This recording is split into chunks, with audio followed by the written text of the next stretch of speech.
Daniel Ellsberg is best known as the courageous whistleblower who published the Pentagon Papers, the secret history of the U.S. decision-making from the beginning of the Vietnam War. For this service, he was sentenced to 109 years in prison before his conviction was overturned as a result of criminal violations by the Nixon administration related to his prosecution. Earlier, Ellsberg served as a strategic analyst at the Rand Corporation and consultant to the Defense Department and the White House, specializing in problems of the command and control of nuclear weapons, nuclear war plans, and crisis decision-making. In addition to becoming a leading opponent of the Vietnam War and subsequent U.S. wars of intervention for at least 2 decades, Ellsberg has been a leading advocate for the complete elimination of nuclear weapons, including a 26-day fast during the 1995 NPT Extension Conference. Ellsberg is the author of 3 books, including Secrets, a memoir of Vietnam, and the Pentagon Papers. He is currently writing his nuclear memoir. In December 2006, he was awarded the 2006 Right Livelihood Award, known as the Alternative Nobel Peace Prize. Welcome, Daniel Ellsberg.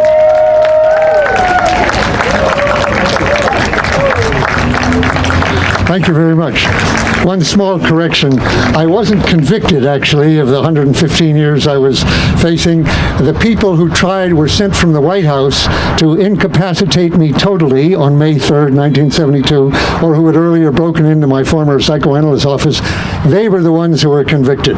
And, of course, Richard Nixon faced impeachment and conviction and had to resign. So that's a little better news. Here we are again. My wife, Patricia, who's down here, we were walking up here today and saying, isn't this where people circled Livermore back in the days? And I said, yes, sir. That was 1982, I believe. And actually, my son had recalled that yesterday. He's 39 now. Another figure here. My wife and I had our 46th wedding anniversary yesterday. So he's 39, and he said, weren't you, I told him I was coming out to Livermore, and he said, weren't you and Mom in Santa Rita because of Livermore when I was a kid? I said, yes. You were out here yourself. He was 5 years old then. And when we were in Santa Rita, and how many people here were in Santa Rita then of the 1,500? Look around, how many there are.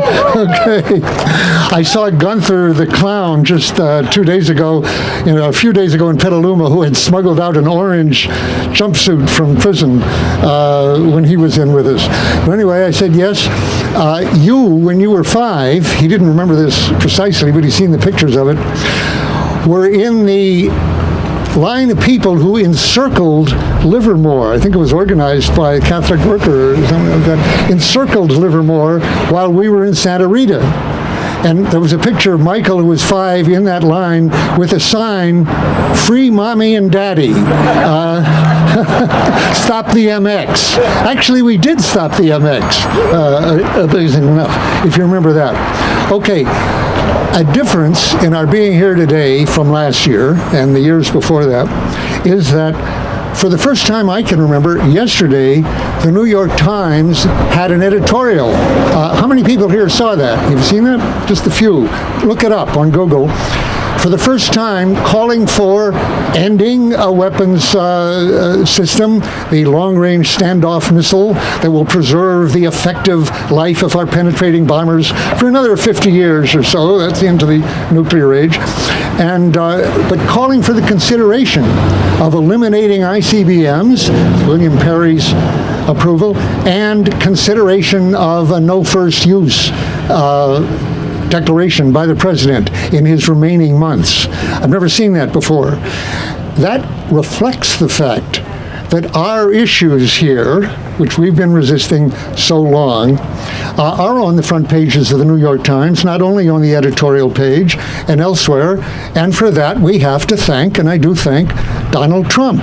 obviously. He has made it a national issue for the first time, I would say, in a presidential campaign, and I remember this, since 1964, half a century ago, when Senator Goldwater brought to people's attention the question of who should have their finger on a nuclear button, and whether Goldwater, who a lot of psychiatrists, rather, I would say, unethically, signed a petition saying he was unfit and so forth for this, as 50 neocon national security officials have said today on the front page that Donald Trump is not fit to control nuclear codes.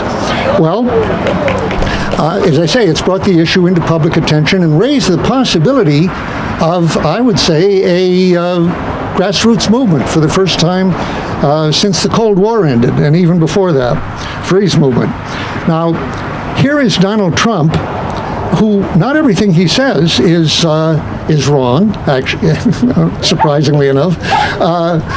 For example, he has said, these nuclear weapons, terrible problem. They're 1,000 times more powerful than the Hiroshima or Nagasaki bombs.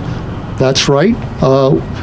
That was 15,000 tons, Hiroshima, 13.5 or 15,000 tons of TNT equivalent. And the first test we had of a droppable bomb in '54 was of an H-bomb was 15 million tons, 1,000 times more powerful. So he's on top of that. And moreover, and he said, I would be the last person to use a nuclear weapon, he said.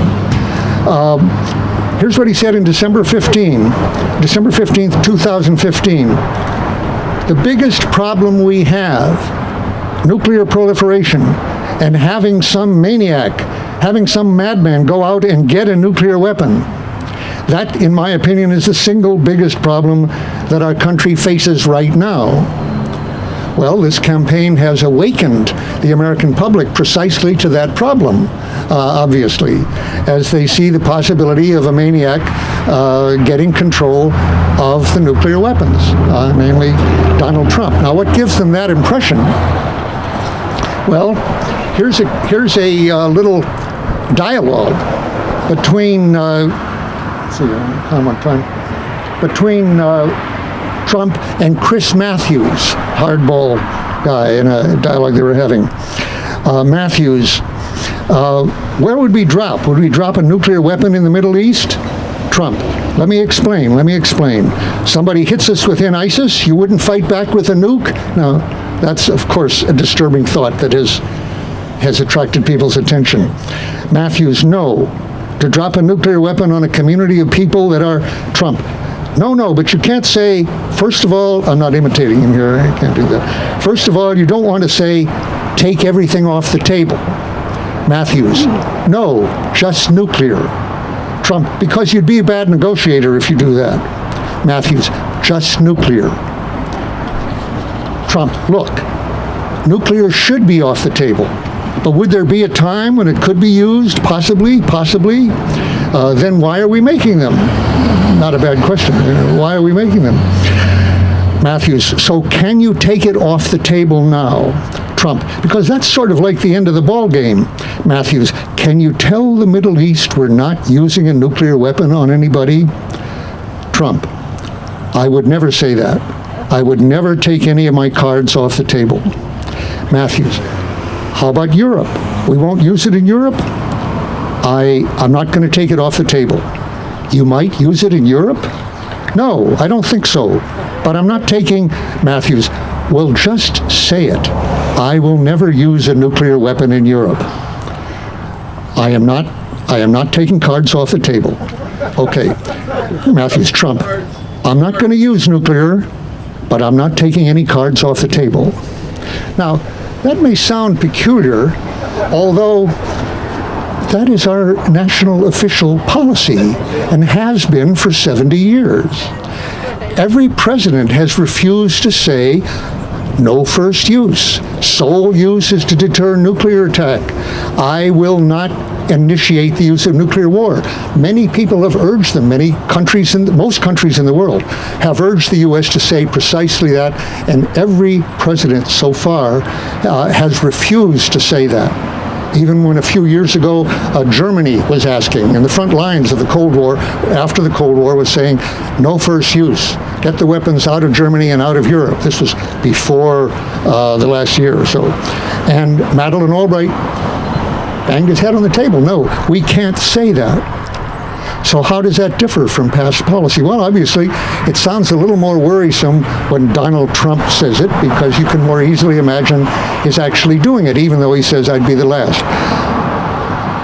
The effect of, however, focusing on Donald Trump's statements, which we've been doing for the last week, is to take the pressure off, is to seem that the only problem then is, don't elect Donald Trump. Get a sane, reasonable person who's Secretary of State, been around for 25 years, to do it, to be in charge of these weapons. Here's Hillary Clinton in 2007 when she was a candidate. One candidate, not a president, did say, I would take it off the table in some circumstances. Candidate Barack Obama was asked in 2007 whether he would use nuclear weapons against insurgencies or problems in Pakistan or Afghanistan. And Obama said, that's off the table. There are no circumstances in which I would use it against Afghanistan and Pakistan. People who were with Hillary Clinton when that came over the television, were with her, saw a smile on her face when he said that. She had him. And that afternoon, she said on a press conference, presidents should be careful at all times in discussing the use and non-use of nuclear weapons. Presidents since the Cold War have used nuclear deterrence to keep the peace, and I don't believe any president should make blanket statements with regard to use or non-use. Now, that was the candidate. Is there any prospect? There is no, I'll just answer, I won't make a rhetorical question here. There is no prospect that President Hillary Clinton would answer the questions Chris Matthews gave to her, if she answered at all, if she didn't put them aside, any differently from Donald Trump. That's, you can't hear me? I'm sorry? Okay, can you hear me? Yeah, okay. I said, I'll just repeat that. There's no prospect that if Hillary Clinton were pressed on those same questions, she would answer them any differently from Donald Trump on this. Possibly, we can't rule anything out. What we have here is not a system that is safe depending on who runs it. We have, in fact, a maniacal system of threatening nuclear weapons and supporting those threats by maintaining thousands of nuclear warheads, enough to cause nuclear winter, and a readiness to use them within minutes. Bruce Blair, former control officer, has a very good article in Politico recently, you should look up, June 11th, where he describes exactly what might happen in the actuals with a false alarm of the kinds that have actually occurred in both the U.S. and Russia. Yeltsin was confronted minutes away from having to respond to what they thought was an American submarine missile heading toward Moscow. It was actually a Norwegian weather missile. He delayed long enough, dilly-dallied, whatever, who knows what state he was in, altered state at that moment. The missile would have attacked by the time he made a decision, one way or the other. Brzezinski, the national security assistant under Carter, was awakened at 4 in the morning and told 200 missiles are on the way.